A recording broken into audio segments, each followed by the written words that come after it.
Hello, কেমন আছো সবাই? শীতকালে না প্রতিদিন রাত্রিবেলা ভাত খেতে ইচ্ছা করে না। মাঝে মধ্যে মনে হয় একটু লুচি পরোটা বানিয়ে খাই। বিয়ের ৪ বছর পরে আমি লুচি পরোটা মোটামুটি বানাতে পারলেও রুটিটা কিন্তু এখনো বানাতে পারি না।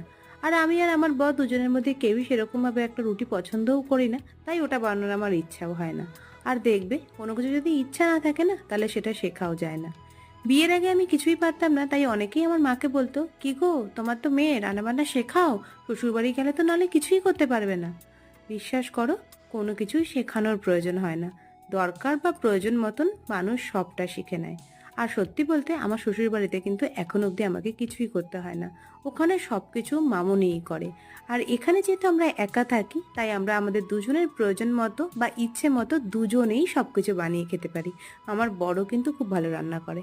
আর এই যে আজকে আমাদের রাতের মেনু, আমার জন্য সাদা সাদা লুচি আর ওর জন্য লাল লাল লুচি। ভিডিওটা ভালো লাগলে সাবস্ক্রাইব করে দিও।